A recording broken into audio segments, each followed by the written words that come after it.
Selamat malam, umat yang ada di rumah berkah dalam.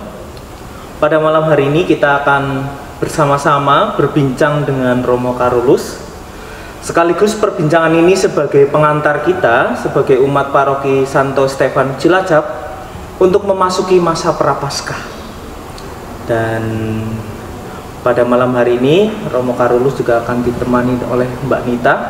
Dan kita akan bersama-sama dan berbincang-bincang terkait dengan bagaimana sikap hati kita, bagaimana persiapan diri kita, terutama umat di paroki Santo Stefanus Cilacap, untuk memasuki masa Prapaskah supaya kita benar-benar merasakan dan mengikuti masa Prapaskah ini meskipun masih di dalam masa pandemi ini. Selamat malam Romo, sehat? Masih hidup. Masih hidup. Gimana Romo terkait dengan perkembangan pandemi di Cilacap Romo? Menurut Romo bagaimana? Menurut saya apapun yang terjadi adalah berkat. Tapi kita harus menemukannya sebagai berkat untuk membawa perkembangan bagi manusia.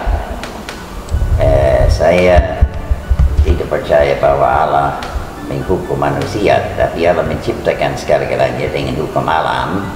Dan memang kalau kita melawan hukum alam, itu akan terjadi sesuatu yang negatif seperti pandemi ini. Lalu kita harus manusia bersama-sama menemukan kenapa ini terjadi, dan harus ada pertobatan ekologis, bahwa ini paus kita dia sangat fokus terhadap ekologi, ya, bahwa manusia sudah merusak bumi ini demi uang, ya. Nah, bagaimana bisa melestarikan kembali bersama-sama dan terjadi pertobatan ekologis supaya ini terjadi, ya. Nah, ini juga yang masalah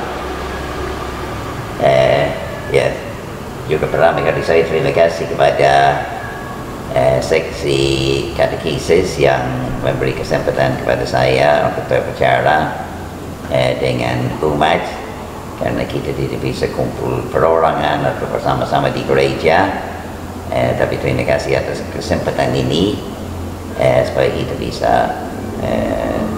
mengadakan komunikasi lewat virtual atau lewat live streaming.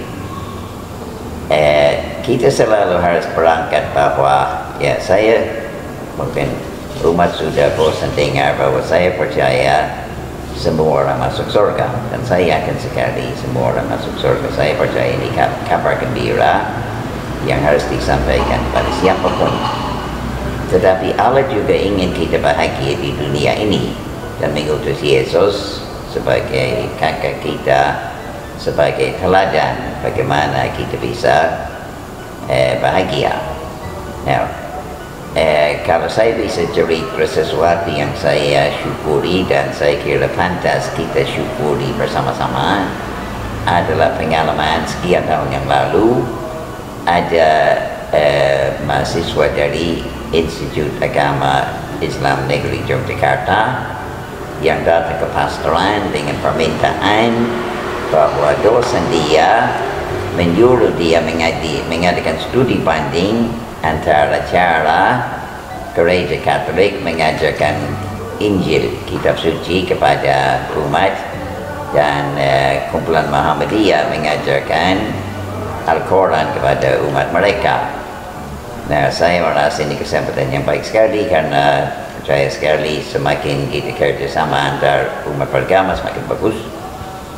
Saya menyambut dan mengundang dia datang. Saya berusaha mempersiapkan umat juga menerima supaya dia dibantu bikin skripsinya atau tesisnya, dan ini sekali lagi kesempatan kita kerjasama antar umat beragama. Nah, saya minta beberapa orang mendampingi dia ke sana sini supaya dia bisa ikut semua kegiatan gereja, dan sesudah 3 bulan waktu dia mau selesai, dia cerita sama, kalau saya tidak salah pasal tadi, yang salah satu yang membimbingnya, bahwa waktu dia disuruh oleh dosen datang ke Cilacap masuk gereja Katolik Santo Stefanus Cilacap, dia takut sekali. Seperti mau masuk hutan rimba, di mana ada harimau, ada ular, ada kalajengking. Tapi sesudah 3 bulan dia bilang dia keliru jauh, bukan hutan rimba yang dia memasuki, tetapi dia masuk taman yang indah, dan semua penghuni taman itu sangat baik sama dia. Nah, jelas kita bergembira dengan pengalaman dari siswa Islam dari IAIN Yogyakarta. Nah, tapi kita sudah tahu bahwa kita semua tidak sempurna. Ini justru tiap misa kita mengaku hal itu, dan kita percaya bahwa kita harus berusaha membuat taman kita lebih indah. Nah, ini di dalam lingkungan kita masing-masing, di dalam keluarga, di dalam pastoran, di susteran, tempat kita kerja, bagaimana kita bisa menciptakan suasana taman yang indah supaya semua orang di sekitar kita merasa diterima, diakui, keberadaan mereka disyukuri, dan kita memberi semangat, memberi hidup. Yesus datang memberi hidup, dan kita juga menjadi orang yang memberi hidup kepada orang yang di sekitar kita. Nah, ini masa Prapaskah adalah masa supaya kita menilai kembali sejauh mana kita mengasihi sesama, sejauh mana kita mengakui mereka, sejauh mana kita mensyukuri mereka, sejauh mana kita memberi hidup kepada mereka. Dan jelas kita belajar dari siapa? Yesus. Ya, jelas dari Yesus. Now, so Yesus juga masuk gurun pasir selama 40 hari. 40 hari, dan dia berpuasa, berdoa, dan berpuasa. Now, dan juga Yesus 100% manusia seperti kita. Dia mengalami 3 hal. Now, 3 hal itu dialami oleh setiap manusia. Dan Yesus sekali memberi teladan bagaimana kita mengatasi 3 hal itu. Justru sekarang yang 3 hal itu dinyatakan istilah dari psikologi kebutuhan batin yang negatif. Di dalam diri kita, ya saya sering bilang, di dalam Carlos ini ada malaikat dan ada setan, dan harus disadari bahwa ada setan itu, dan setan itu apa? Dan setan itu adalah kebutuhan batin yang negatif, ya. So juga saya baru baca tadi ada tiap dapat blog bahwa tidak tepat menyatakan 3 percobaan Yesus. Lebih tepat adalah tantangan yang harus dirangkul, dikelola, dan diatasi. Dan bagaimana Yesus merangkul, mengelola, dan mengatasi 3 tantangan yang dia harus atasi sebelum dia bisa mulai menjalankan misinya. Nah, dan caranya dia berdoa dan berpuasa, ya. Dia berdoa dan berpuasa. So dengan demikian juga tujuan kita berdoa dan puasa juga adalah untuk mengatasi hal yang setan itu yang ada di dalam diri kita, dan yang merugikan kita dan merugikan orang lain, dan menghambat kita menciptakan taman yang indah di dalam lingkungan kita masing-masing. Nah, kita sudah tahu yang Yesus sesudah 40 hari dia merasa lapar dan haus. Ya. Lalu setan memberi usul supaya dia Mengubah batu menjadi roti. Mengubah batu jadi roti, memaksakan kehendak, agresi. Yang batu adalah batu, roti adalah roti, tapi memaksakan kehendak. Tapi Yesus menolak dengan bilang, manusia Hidup bukan hanya dengan roti saja, bukan hanya, tetapi dengan setiap firman yang datang dari Tuhan, ya. Nah, so itu ya. Ini maaf, ini menguji, ya. menguji ini. Ya, so ini sekali lagi yang apa? Ya, Yesus Yesus tidak mau agresi. Ya, kita harus mengaku di dalam diri kita semua ada agresi. Selama masa prapaskah ini, agresi, bagaimana kita bisa menguasai agresi itu supaya agresi itu tidak menguasai kita, atau supaya istilah saya menjadi raja di dalam hati saya, bukan untuk menguasai orang lain tapi untuk menguasai diri sendiri. Istilah lain yang penguasaan diri. Nah, dan ini memerlukan berdoa dan berpuasa, latihan. Ini dalam hal pengembangan spiritual, kita harus dilatih oleh pengalaman hidup. Dan dalam masalah puasa, supaya istilah kita bahasa psikologi adalah menunda puas. Kita mungkin ingin makan apa, tapi tidak jadi. Kita memilih apa? Tiap hari bisa memilih yang lain. Saya ingin minum kopi, saya tidak jadi minum kopi saat ini. Sore kita pengen makan coklat, Romo. Ya, makan coklat. Anak Herman, ya. Ini coklat, ini biskuit coklat. Ini belum ditutup ya, masih tertutup ya. Boleh sambil makan? Ya, boleh saja, asal menunda puas dulu. Romo, boleh tanya nggak?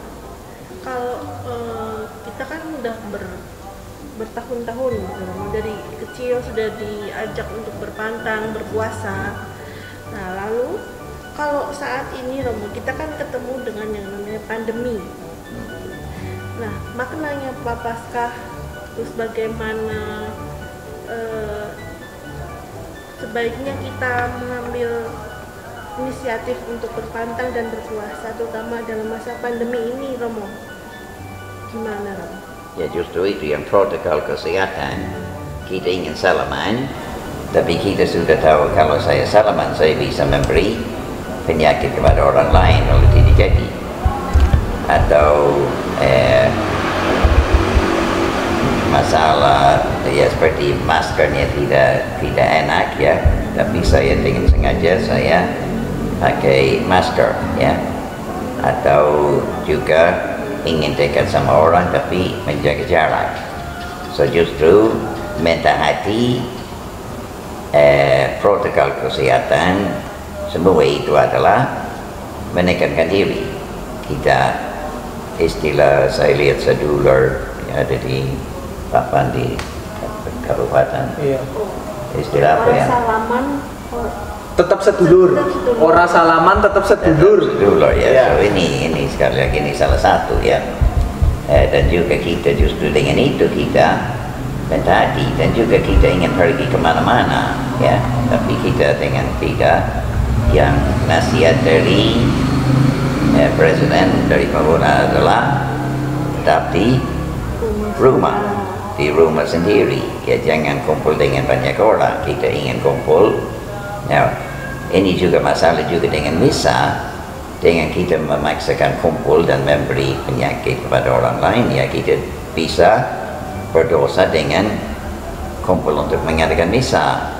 Karena kita sudah dalam pandemi ini di banyak negara menyebar lewat agama, karena ribuan orang kumpul dan juga tidak menjaga jarak, tidak pakai masker, lalu disebar kemana-mana. Dan itu salah, dan orang juga bahwa ingin agama lebih penting daripada pemerintah. Itu dosa.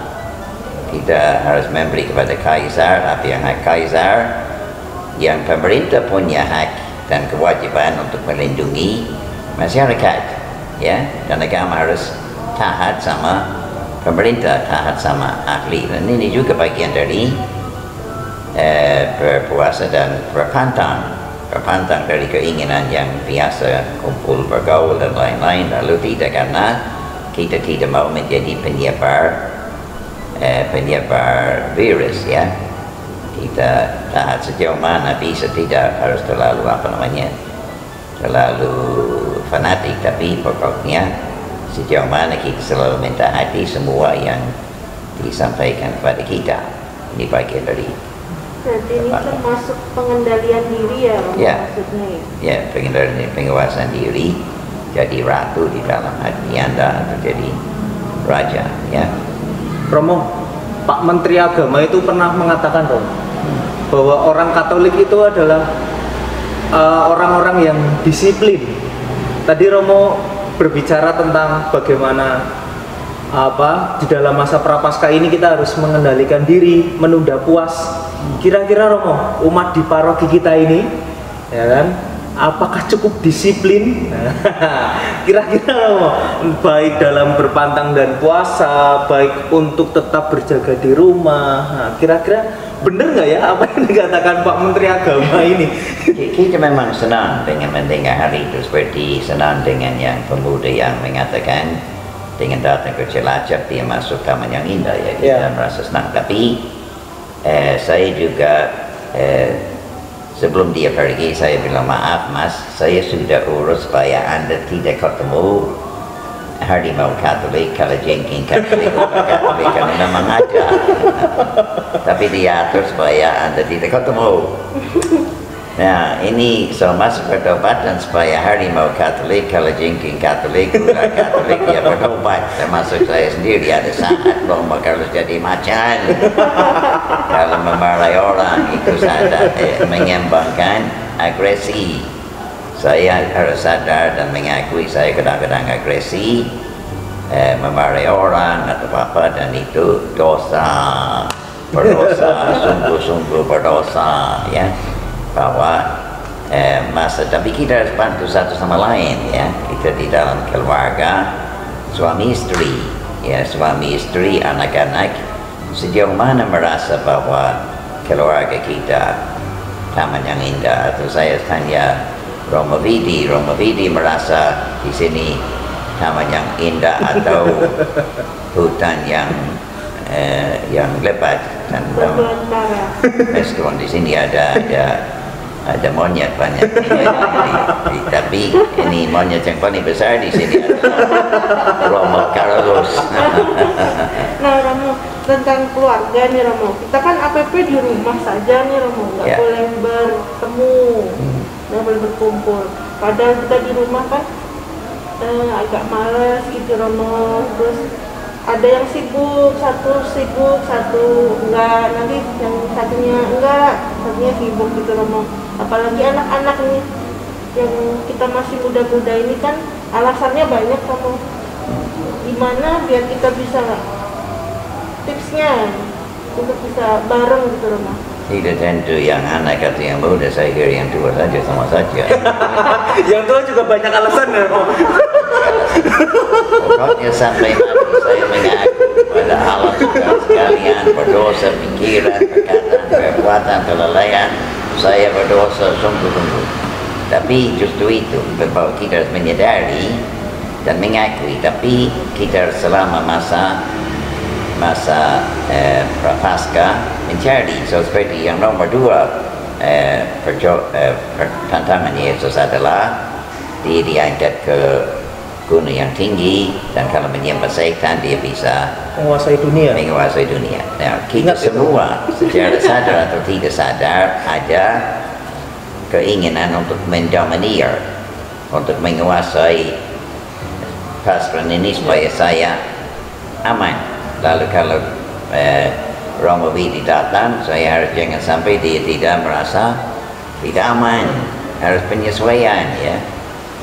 Dulu saya suka dengan Romo Petrus menaikkan kaki di atas meja. Enak, tapi dia tidak senang dengan itu, ya sudah, waktu dia ada saya tidak menaikkan, tapi dia tidak ada, ya saya naikkan saja. Tapi sekali lagi selalu kita harus menyesuaikan dengan supaya orang lain juga merasa aman dan nyaman, ya. Dan tidak harus begini, harus begitu, ya. Pokoknya kita bertanggung jawab untuk diri kita sendiri, ya. Berusaha membuat lingkungan kita taman yang indah untuk semua penghuni. Lalu kalau satu yang mendominir, menguasai, ya yang lain jadi gimana? Dan saya sering mengajak lihat di kandang monyet ya, ada monyet yang besar jantan, dia berkuasa, dia harus makan duluan, yang lain berusaha digigit ya, tapi pada suatu saat dia ada anaknya jadi kuat, berkelahi, dan kasihan yang jantan tadi yang berkuasa, dia makan yang terakhir, atau kalau makanan kurang dia tidak makan sama sekali. Kayaknya nggak cuma monyet ya, Romo. Justru itu ya, lagi monyet orang hutan ya Romo Carlos. Ada di dalam diri saya yang sama dengan Yesus, agresi dan mendominir, dan yang tidak membinasakan diri, yang ada kebiasaan adiksi atau apa yang merugikan diri kita sendiri, atau berusaha ingin dapat pengakuan ya, dengan kita berbuat untuk dapat pengakuan, tapi Yesus melompat dari bait suci, hebat ya. Dan kita semua ada keinginan untuk diakui, ini harus direm ya, bahwa motivasi kita tidak pernah sempurna, selalu tidak murni, tapi lalu harus berusaha supaya sedikit demi sedikit memurnikannya sampai mati ya. So ada di dalam Yesus ketiga hal itu tadi, agresi, mendominir, membinasakan diri, di dalam diri kita ada. Diharapkan selama masa prapaskah kita sadar, oh ya goblok ya.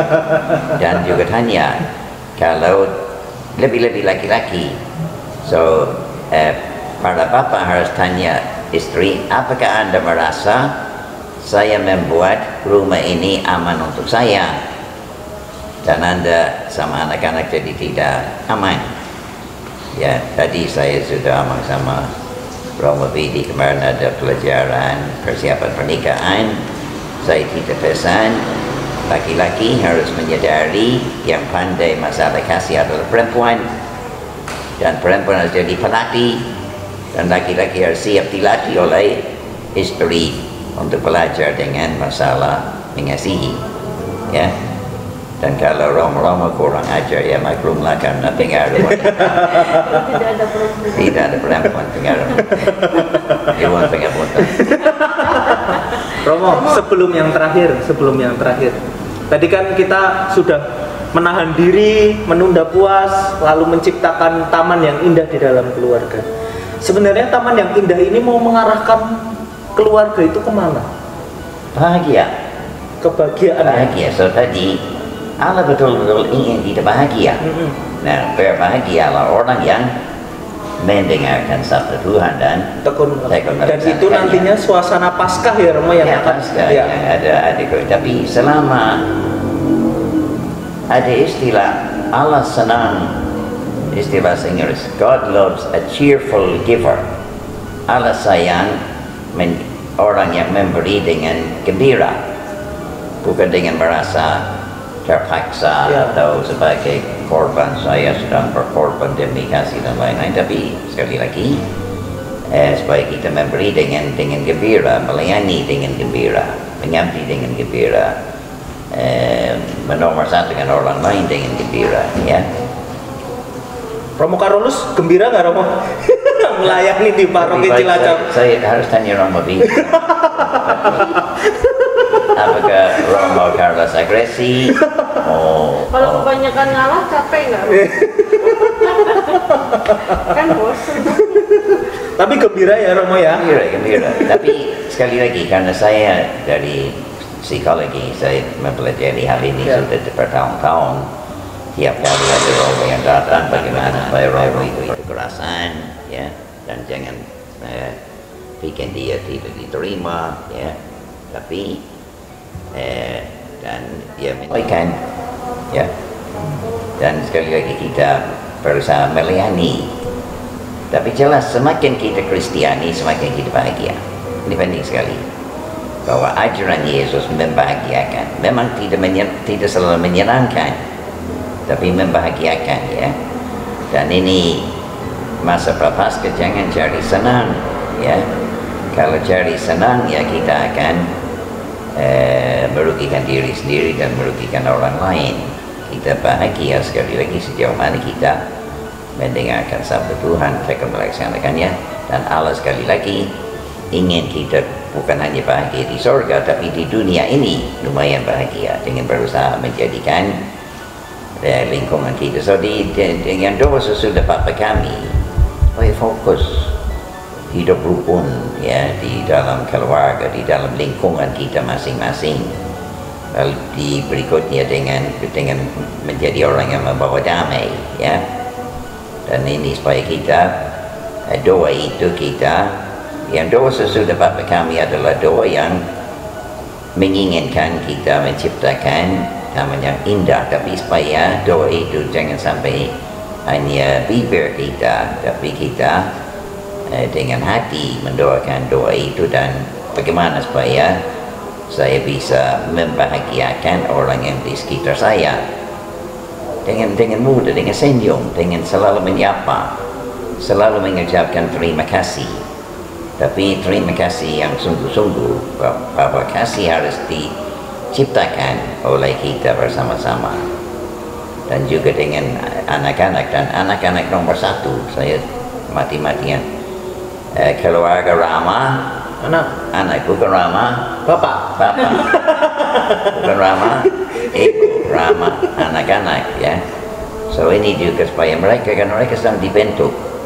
Dan juga jangan sampai ya kalau memarahi ya karena manusia, tapi lalu minta maaf ya, mama juga atau papa tidak sempurna kadang-kadang ya, minta maaf, Anda memaafkan aku, memaafkan, syukur. Nah Romo, ini kan sebenarnya kita kan nggak cuma masa prapaskah aja kayak gini, Romo ya kan. Yang istimewa apa sih Romo dalam masa prapaskah ini? Ya bertobatlah dan percaya sama Injil. So ini fokus, saatnya kita memang fokus terhadap yang tidak enak ya. Kalau kita kamu begini oleh Tuhan atau oleh sesama ya tidak enak, tapi kita menerima dan menyadari diri kita adalah seumur hidup ya harus bertobat dan harus menjaga bahwa kita tidak mau sampai mati tidak sempurna, dan harus terbuka mendengarkan orang lain atau bagaimana supaya kita bisa mengenal diri yang lebih sesuai dengan kenyataan ya. Dan kenyataan sekali lagi saya berdosa sungguh-sungguh. Yang dipegang perut ya Romo. Ini sebagian karena ini di sini yang paling kurus bujum ya. Tidak harus malu-malu dia hanya berapa kilo ya, semua 80 kilo. Tapi saya lumayan, saya dengan yang Romo Widi sama Romo Petrus, mereka 5 kilo lebih berat dari saya. So ini sekali lagi ya kepedulian dari orang yang di sekitar kita. Terutama sekarang banyak yang kesusahan ya Romo. Oh iya, cuman kita, mungkin pandemi ini jadi berbeda Romo, karena kan semua orang susah Romo. Nah, gimana caranya kita untuk mulai memotivasi untuk mau berkorban kalau kita juga kekurangan? Well, ini salah satu hal seperti ada keluarga di Georgia yang kebetulan karena corona dan yang ibu kedua saksi meninggal ya, dan semua orang mengucilkan mereka. Ya kalau orang sudah kena penyakit corona dan dia sembuh ya, kita bisa salaman dan lain-lain ya, justru aman bersalaman dengan mereka. Atau kalau orang sudah disuntik dan lain-lain ya. Tapi lalu jangan sampai kita mengucilkan orang yang kena corona ini, sama dengan yang minggu yang lalu dengan orang yang kusta. Mereka di luar kota dan harus najis. Ini bukan najis, corona bukan najis, tapi adalah penyakit. Dan juga yang harus mengasihani, dan juga sejauh mana kita bisa ya kalau sekarang dengan ada handphone, telepon mereka, kasih perhatian, kita sedang mendoakan ya, karena ada yang agak parah ya. So, ya kepedulian ya. Terima kasih ya Romo ya, sudah ngobrol-ngobrol. Wanita juga udah ya, udah ngobrol-ngobrol. Berarti yang penting apa Romo? Ya, sama dengan Yesus, berdoa dan berpuasa karena menyadari diri di dalam Yesus saja ada agresi mendominir, membinasakan diri, apalagi saya. Kalau dia perlu 40 hari, saya perlu 4000 tahun dan belum sampai ya. Tapi sekali lagi, kesadaran akan kekurangan yang di dalam diri kita, namanya kebutuhan batin yang negatif, kalau dilayani susah. Ya.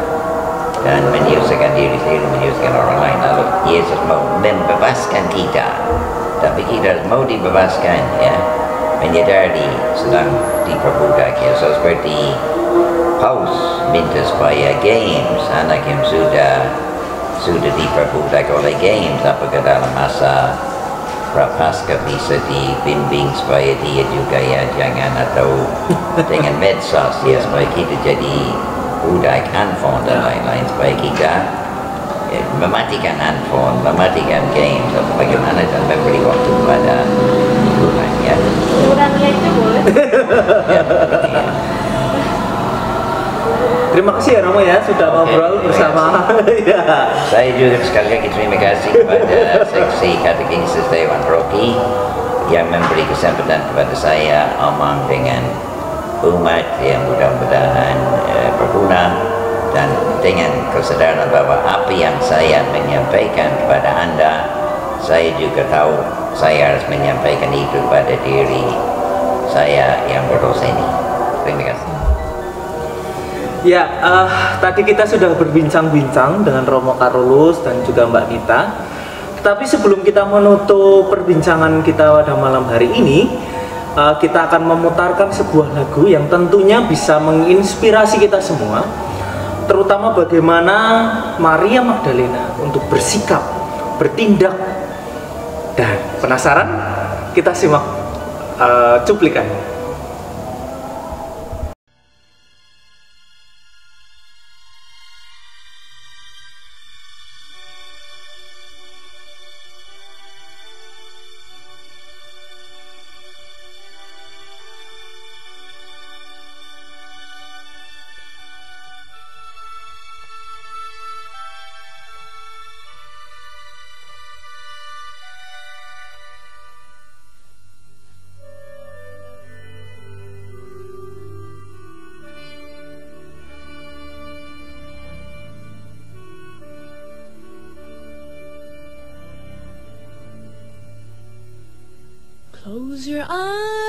Close your eyes and forget all about us tonight.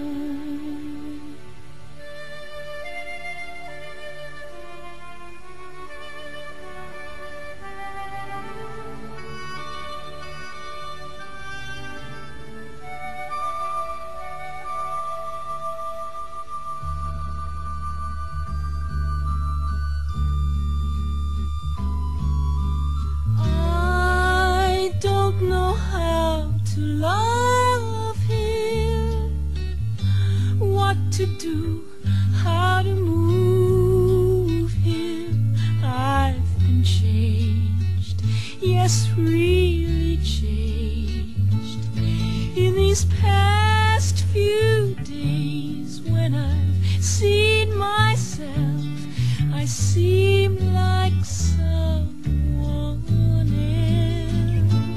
else. I don't know how to see why he moves me. He's a man, he's just a man, and I've had so many men before in very many ways. He's just one more. Should I bring him down? Should I scream and shout? Should I speak of love? Let my feelings out. I never thought I'd come to this.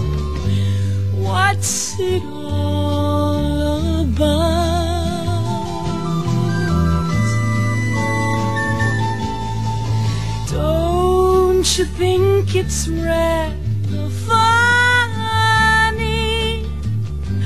I should be in this position. I'm the one who's always been so calm, so cool, no lover's fool, running every show. He scares me so.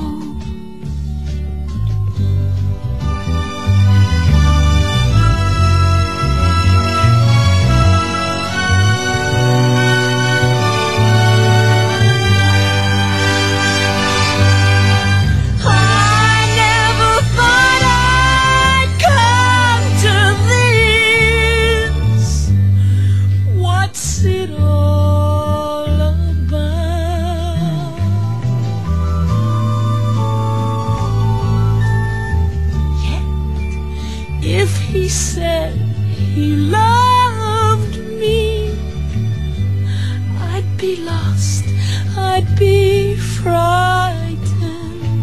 I couldn't cope, just couldn't cope. I'd turn my head, I'd back away, I wouldn't want to know. It scares me so, I want him so, I love him so.